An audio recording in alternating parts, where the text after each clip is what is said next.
Welcome to Tapped In Sports. This is Leo. That is Eddie. Thank you for tuning in for our second episode. Today's episode is going to be regarding the overview of the quarterback situation in the NFC East. To start it off, we're going to go ahead and cover the Dallas Cowboys. They went ahead and signed Andy Dalton over this weekend, giving him $3 million guaranteed. It gives the Cowboys an extra insurance for if something does happen with Dak, whether it's an injury related, God forbid, we don't want that to happen with any quarterback, but it does happen in the NFL, as well as a contract situation. Uh, a report did come out today stating Jerry Jones and Dak Prescott will come into the agreement to keep him with the Dallas Cowboys for a long time. But it obviously benefits them by having a guy that's been to a Pro Bowl, that's had multiple 10-win seasons, kind of guiding Dak Prescott. He's had his highs, he's had his lows. And so I believe they do have an advantage over the rest of the NFC East as far as what they have going in that quarterback room. Absolutely. I mean, if you look at the Cowboys, Dak Prescott's contract situation it makes you wonder, is he going to hold out for games? Right.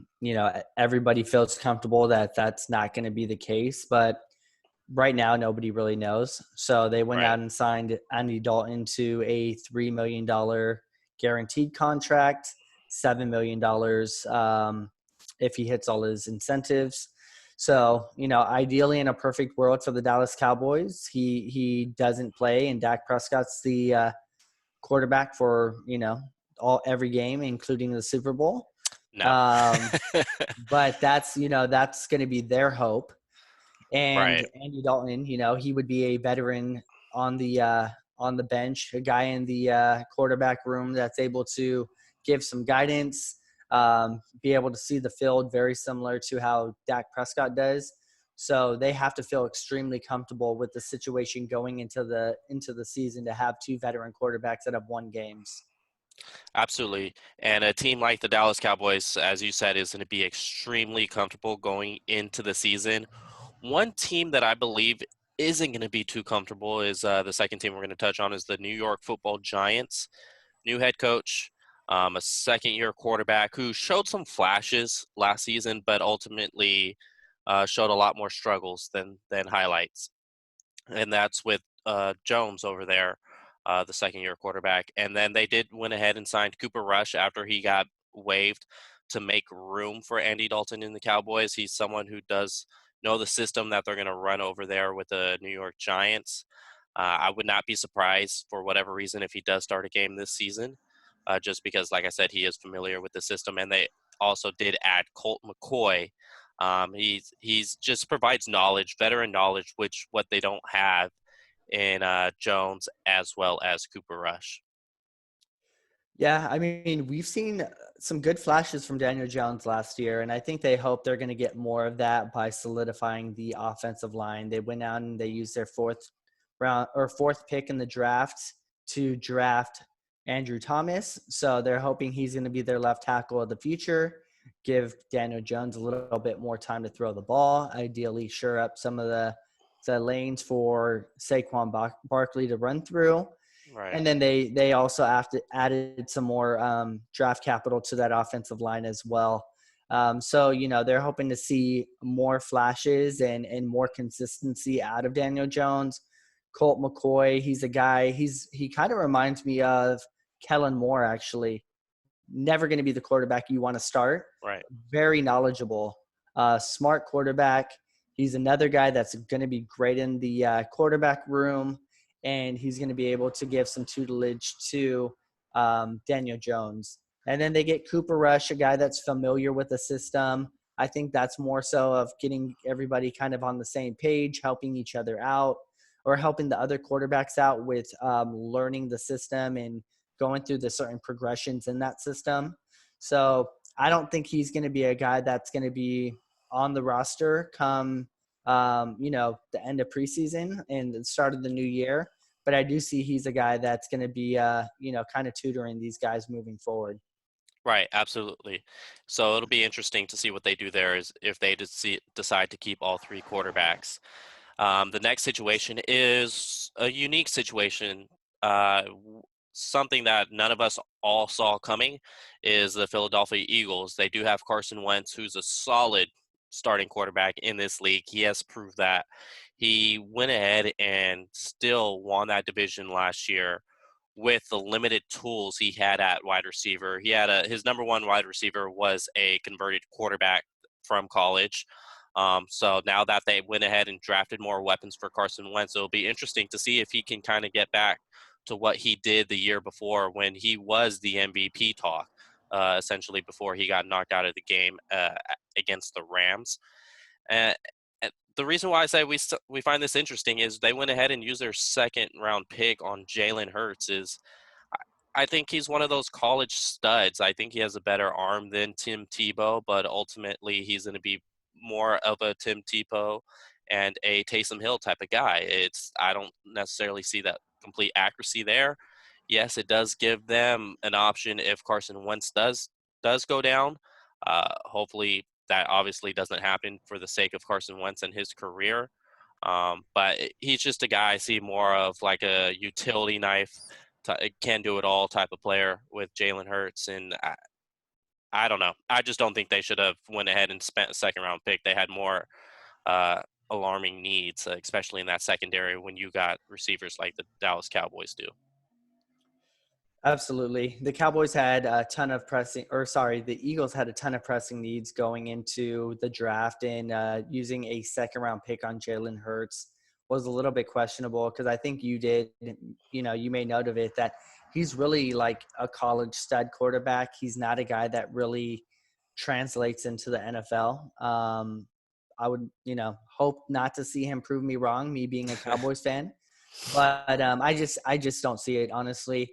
But with that being said, you do have to worry with Carson Wentz. He hasn't really been able to stay healthy in his career. So Right. whether he's going to be able to stay healthy this year as well is going to be the big question. So I can see why they went after a quarterback, whether Jalen Hurts was the right guy they should have went with versus maybe someone like an Easton later on in the draft, who's kind of similar to Wentz, not as, consistent and doesn't have the accuracy, but they both have big arms. They're bigger frame quarterbacks and have a little bit of mobility. But yeah, at the end of the day, with all the pressing needs that they had at cornerback, wide receiver, now they went out and they traded for Marquise Goodwin.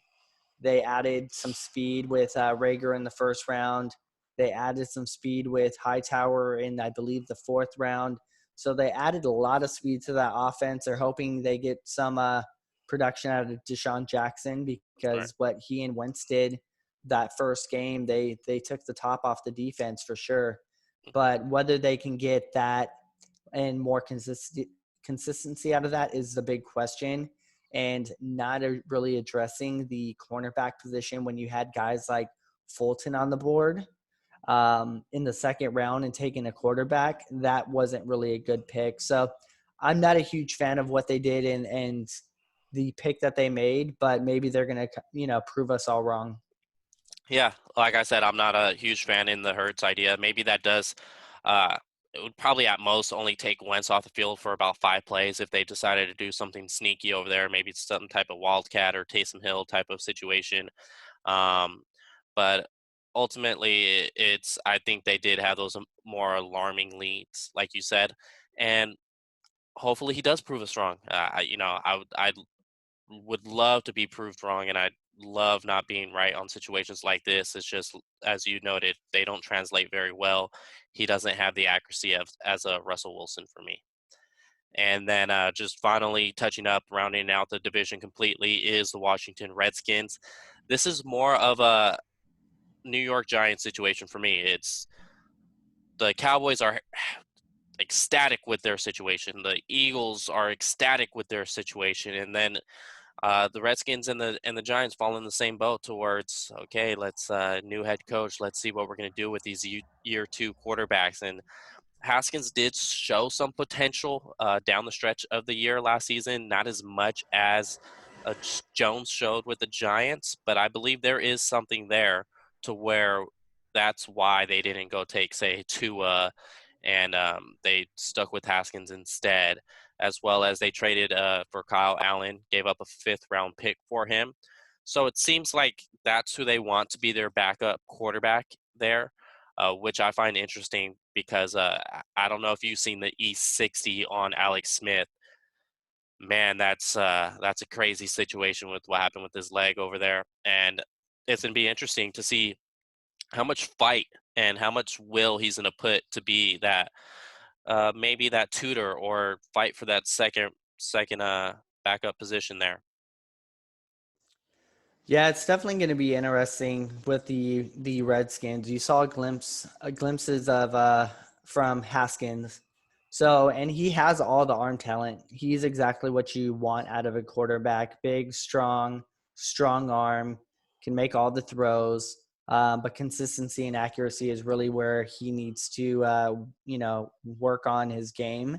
And we'll see whether he can put it all together this year.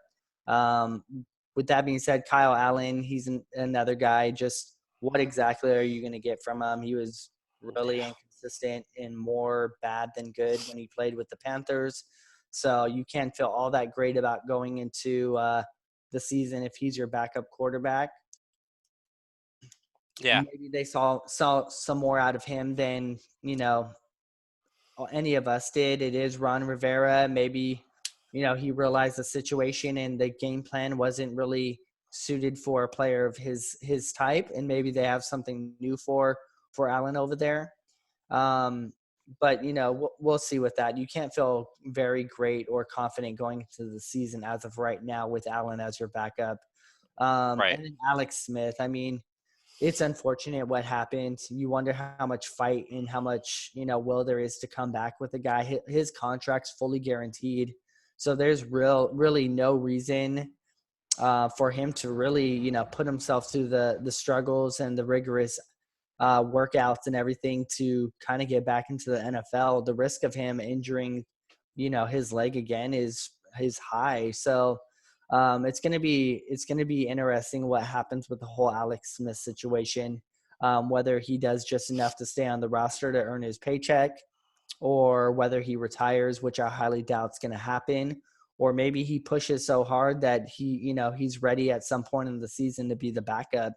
But yeah, that's a crazy situation Yeah, there, and I don't know if they're very confident in what they have as of right now. yeah, absolutely.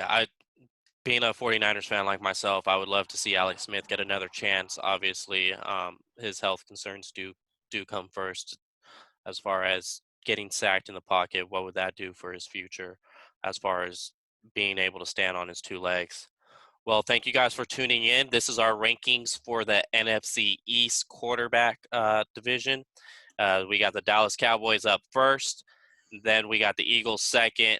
That trails into the New York Giants. And then lastly, the Washington Redskins. Go ahead and follow us, subscribe, and tune in for more videos.